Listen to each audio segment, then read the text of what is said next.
You want me, you want me.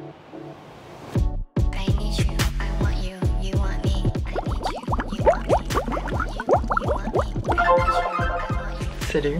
On se retrouve aujourd'hui pour mon nouveau hobby. Pas vraiment nouveau parce que il faut savoir que dans mes années de collège, j'avais une chaîne YouTube. J'ai un passif que vous ne pouvez pas retrouver sur internet puisqu'aujourd'hui tout est privé. C'est mort. Aujourd'hui j'ai décidé de réutiliser mes skills. Je vois ça partout sur Pinterest, sur Instagram et partout. Des chunky rings. J'aime vraiment beaucoup ces bagues en fait. Celles qui sont réellement faites par des gens. Et pas des bagues qu'on achète sur AliExpress et qu'on vous revend 50 balles sur Instagram. Dites-moi si cela vous a plu et si vous en voulez peut-être une partie 2. Parce que j'ai plein d'autres idées et que on n'en a jamais assez. On se retrouve pour une prochaine vidéo. La bise. You want me. Alors mes inspi c'est principalement du Pinterest, du Instagram, du Twitter et c'est comme ça que j'arrive à trouver des idées. Ce que je fais dans un premier temps c'est de prévisualiser ce que je vais faire, dans quoi je vais me lancer. En fait le problème c'est que si je me lance directement sans avoir dessiné, sans avoir fait en quelque sorte des maquettes, je vais gâcher de la pâte, je vais faire n'importe quoi. Donc c'est vraiment important de pouvoir faire un croquis entre guillemets de ton projet pour être sûr que c'est faisable déjà et que ça rend bien tout simplement.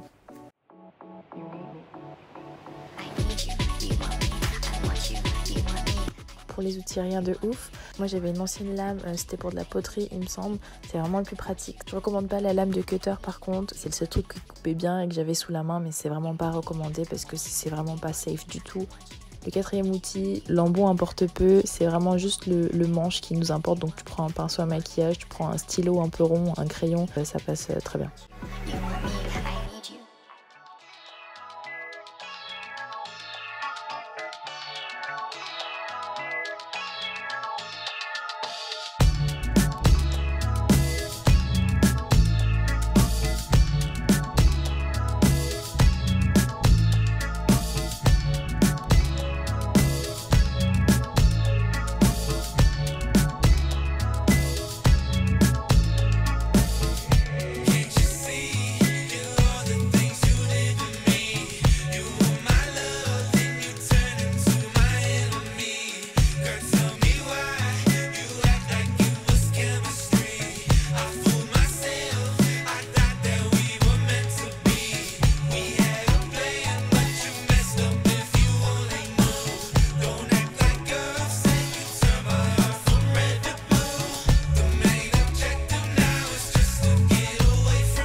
Premier tips vraiment, c'est de toujours travailler avec les couleurs plus claires en premier et de terminer par les couleurs foncées parce qu'en fait cette pâte là elle laisse beaucoup de résidus sur les doigts et en fait si tu travailles les couleurs foncées d'abord tu risques de faire des taches sur ta pâte plus claire, c'est vraiment pas pratique et puis tu es toujours obligé de te laver les mains entre chaque changement de couleur donc c'est pas ouf. Donc vraiment travailler avec les couleurs plus claires en premier et tu fais graduellement.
Autre tips vraiment pour faire un cœur, moi c'est comme ça que je les faisais. Il n'y a pas meilleur moyen pour faire un cœur en pâte comme ça. C'est rapide, si tu dois en faire plein, c'est vraiment la meilleure des techniques pour le faire.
Aussi, tips très important, et tu t'en rendras compte une fois que j'aurai passé la cuisson, c'est de toujours essayer les bagues, mais de jamais forcer pour qu'elles rentrent complètement.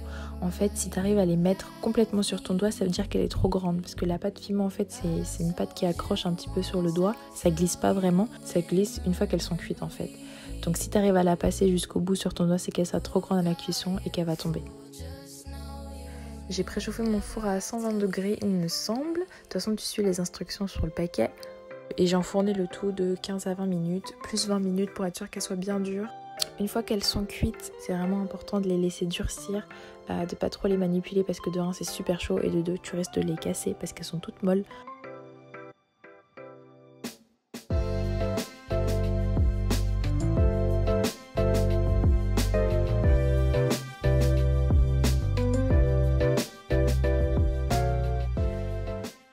Alors pour la partie la plus fun, lol, le vernissage. J'ai de la chance d'avoir une lampe à UV parce que je fais mes propres ongles, donc c'est super pratique avec ce genre de projet là. J'ai pas besoin d'attendre que ça sèche, ça fait un rendu super pro, ça lisse tout et ça vieillit plutôt bien dans le temps. Après il y a plein d'autres alternatives pour ce genre de vernis. Tu peux utiliser du vernis à Fimo, tu peux utiliser du vernis à peinture.